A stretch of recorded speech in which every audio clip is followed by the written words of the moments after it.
ಇನ್ನು BJP ಇದನ್ನು ಕೂಡ ಒಂದು ಅಸ್ತ್ರ ಮಾಡಿಕೊಂಡಿದೆ.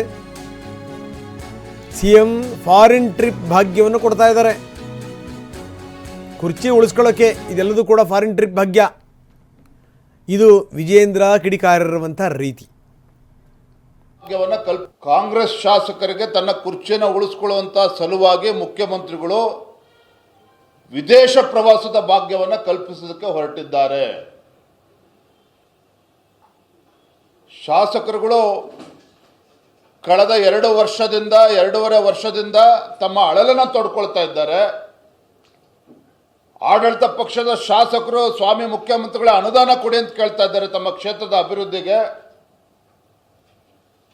ಒಂದು ಗಂಗಾ ಕಲ್ಯಾಣ ಯೋಜನೆ ಇವರು ಯೋಗ್ಯತೆ ಕೊಡೋದಕ್ಕೆ ಸಾಧ್ಯ ಆಗ್ತಾ ಇಲ್ಲ. ಬಡವರಿಗೆ ಮನೆ ಕಟ್ಕೊಡೋದಕ್ಕೆ ಸಾಧ್ಯ ಆಗ್ತಾ ಇಲ್ಲ.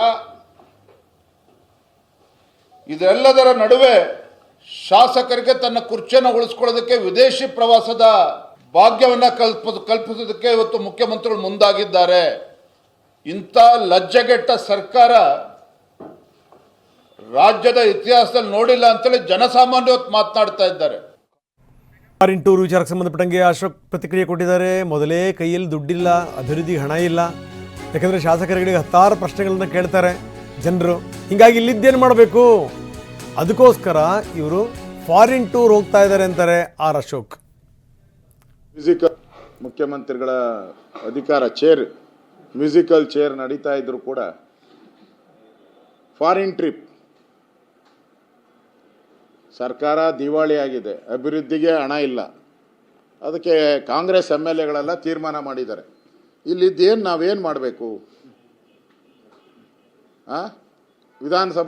ಅವರವ್ರ ವಿಧಾನಸಭಾ ಕ್ಷೇತ್ರದಲ್ಲಿ ಇದ್ದು ನಮಗೇನು ಕೆಲಸ ಇಲ್ಲ, ಅಭಿವೃದ್ಧಿ ಮಾಡೋಕ್ಕೆ ಹಣ ಇಲ್ಲ, ಅದಕ್ಕೆ ಎಲ್ಲ ಫಾರಿನ್ ಟೂರ್. ಒಬ್ಬರು ಹೇಳ್ತಾರೆ ಇಲಾಖೆ ದುಡ್ಡಲ್ಲಿ ಹೋಗ್ತೀನಿ ಅಂತ, ಮುಖ್ಯಮಂತ್ರಿ ಹೇಳ್ತಾರೆ ಅವ್ರ ಸ್ವಂತ ದುಡ್ಡು ಅಂತ. ಪಶುಸಂಗೋಪನಾ ಸಚಿವರು ಅವರದೇ ನೇತೃತ್ವ, ಅವರೇ ಕರ್ಕೊಂಡು ಹೋಗ್ತಾ ಇದ್ದಾರೆ. ಯಾರ ಪರವಾಗಿ? ಸಿದ್ದರಾಮಯ್ಯನ ಉಳ್ಸಕ್ಕ, ಸಿದ್ದರಾಮಯ್ಯನ ಬೀಳ್ಸಕ್ಕ, DK ಶಿವಕುಮಾರ್ನ ಏರ್ಸಕ್ಕೋ ಬೀಳ್ಸಕ್ಕೋ. ಈ ಫಾರಿನ್ ಟೂರ್ ರದ್ದಾಗಿ ಭಾಳ ವರ್ಷಗಳೇ ಆಗೋಗಿದೆ. ಭಾಳ ವರ್ಷಗಳಾಯಿತು ಫಾರಿನ್ ಟೂರ್ ರದ್ದಾಗಿ. ಸರ್ಕಾರದ ದುಡ್ಡು ವೆಚ್ಚ ಆಗ್ತೈತೆ ಅಂತೇಳಿ ಫಾರಿನ್ ಟೂರ್ ರದ್ದಾಗಿತ್ತು. ಈಗ ಎಲ್ಲರೂ ಕೂಡ ಪುಟ್ಟರಂಗ ಶೆಟ್ಟಿ, ರಾಘವೇಂದ್ರ ಇತ್ನಾಳು, ಅನಿಲ್ ಚಿಕ್ಕಮಾದು ಎಲ್ಲರೂ ಕಾಂಗ್ರೆಸ್ ಅವರೇ. ಈಗ ಯಾರಾದರೂ ಟೂರ್ ಹೋಗ್ಬೇಕಾದ್ರೆ ವಿಧಾನಸಭೆಯಲ್ಲಿ ಒಂದು ಫಾರ್ಮುಲಾ ಇದೆ.